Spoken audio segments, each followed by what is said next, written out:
Okay. My name is Bob Zecha, Z-E-C-H-A. I'm from Colorado Springs, Colorado.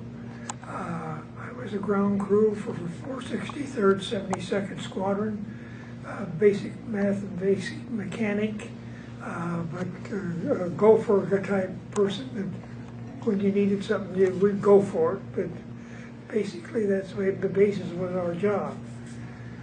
The worst part of our job was the weather, believe it or not. You can stand in mud up to your knees just so long when rocks blow in your face. It's a little bit discouraging, but all of us were young kids. I was only 18 at the time and was given the responsibility of taking care of a B-17. I wonder how many 18-year-old kids this day and age would be in the same position. But it was our job. The country was in trouble. We all enlisted. I enlisted in June of 1942. After graduating from high school, I had to wait 4 months to get back in the Army because there was no place to put us.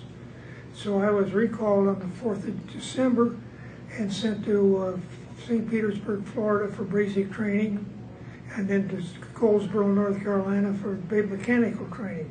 That was 3.5 to 4 months mechanical training.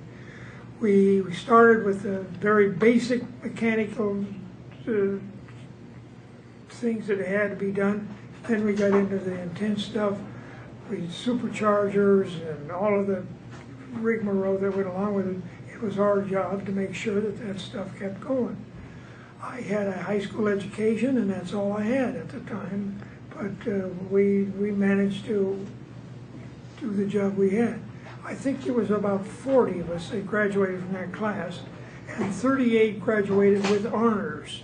2 that didn't got sick and never showed up, so they took 15 of us and taught us what they call the graduate school, 820s Douglas out of Santa Monica, California. They sent me out there, and then we went with a Douglas aircraft factory, and we went through with every airplane that we went through with. We started with the tail wheel and went right on over, and we had 4 of those airplanes that we had to learn to take care of. After we got that, they sent us to Sandy at Daggett Air Force, and then we did training for desert warfare. About that time, the desert warfare in Europe was just about over. So they sent us all to Nashville, Tennessee, and we said, well, you're going overseas, we'll take your planes now and take the wings off them, put them on a flat car and take them overseas. Went out the next morning to get to work on the planes, no planes. I said, what happened? Well, we gave them to the British. So there we stood, not a thing, not an airplane in sight. So they sent us all to Tampa, Florida, and said, you're now going to be in the B-17s. Heck, I never even seen a B-17 up until that time. But walked out on the line, and they went over the records, I guess. And they said, okay, you 5 guys now are crew chiefs. We didn't have any airplanes to be crew chiefs on, but we were crew chiefs. So we went to work with all the other guys, and pretty soon we just assembled into the outfit. That's what we did. We kept the airplanes flying. Our job was, if they're not, the only airplanes we want to see lost is those that are shot down. If it's not shot down and get it back, we want it back. And we repaired some airplanes that you would be surprised. You honestly almost tore in half.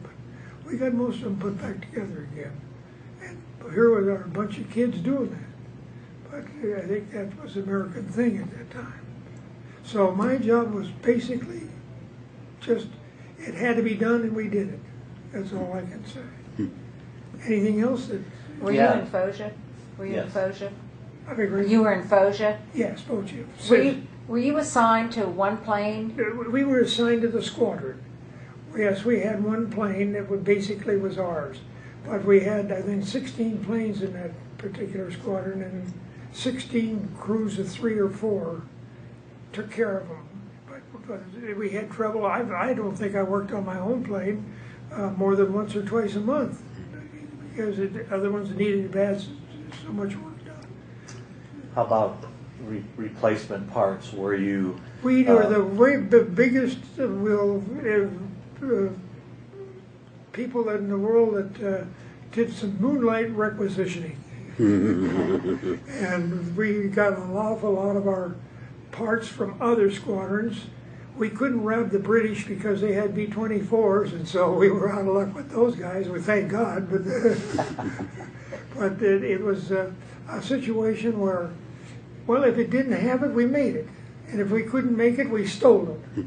And how about scavenging from other planes? Oh yeah, that was if one came back one time that had 56 holes in it.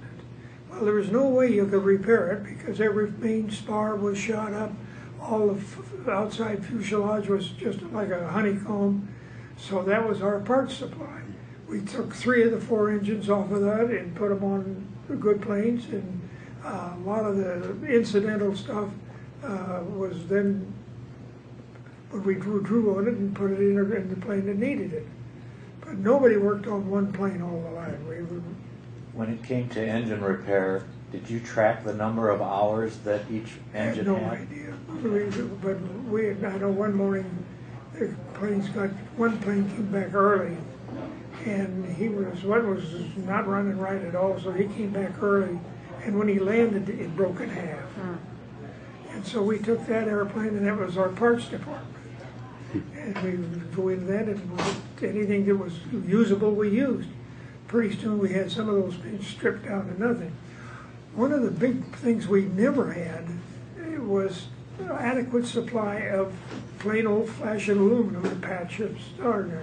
So we robbed them. We had a couple of old Ju-88s that were laying on the field that the Germans had left. They left Foggia, and we used even some of that sheet metal to repair our own airplanes. So it was kind of interesting to see that. Your living conditions from the ground, as a ground crew, were they any different from the air crew? Oh yes, we had nothing but tents. Unless you were an officer and could afford to have the local people build them little tufa bricks made out of tufa stone, and they had but we all had nothing but tents. We used carriers for bombs, and those made doors out of them and put sides on the tent so they were at least livable. We converted our heaters of one little stove in each tent that you're supposed to put coal in. Well, we converted them to oil. We took the bottom and took that little base of the heater and lined them with bricks. And then on the door, with the front of the door, like you do at a store, we welded a tube about this long on it, and it had holes in it. And then inside of that, they put a little tray where we could put oil. So we put the oil in there, start that thing up, and sound like it was we'd be able to heat. We kept our tents very warm. Mud was our big thing. Oh God, I'm telling you, you can walk in the mud only so long, and then it just gets to you for a while. But what was the average work day like for you? Was it long? There was no average work day. Were they always when they came back and had work to do, we stayed on them until they were done. We did times we'd work 36 and 48 hours at a crack. Never laid down. But we got the job done. That was what we're after. One thing was we said for sure, if you wouldn't fly it yourself, don't make anybody else fly it. Well, we never had that problem. Most of the guys were glad that we had worked on them, so we were very fortunate, very fortunate. How were your relationship with the crews that you were responsible at first crews we were real close to. They went overseas with us and everything else. After they had their missions done and left, we kind of had to shy away. You couldn't make friends like that because you knew darn well that some of them wouldn't want to come back, and they didn't want any more than we did. So it was a rather touchy situation, but I think they all respected us. I really do, and we enjoyed that. It was a great place to get rank if you felt like. I was assigned when I got out of mechanic school. I was given a corporal stripes. Flew in at 820 for about 6 weeks, and then went to Nashville, and went down on the line one morning, and I was in there, and the line chief, his name was Terry, Master Sergeant Terry, came up and he said, "Zach," they called me Zach, I says, Zecha, that's your plane? I said, yes, sir. And he says, well, how's it going along? I says, it's ready to go. He says, good, Sergeant, I'll see you later. So that's how I made Sergeant. And basically, I made Staff Sergeant the same way. You just did your job and it came to you. And we loved every minute of it. No, I didn't like going to the hospital with bronchopneumonia twice, but you can wait and walk around in mud anyway until you're so long, and then it finally catches up with you. But we mostly made it, so we're still high.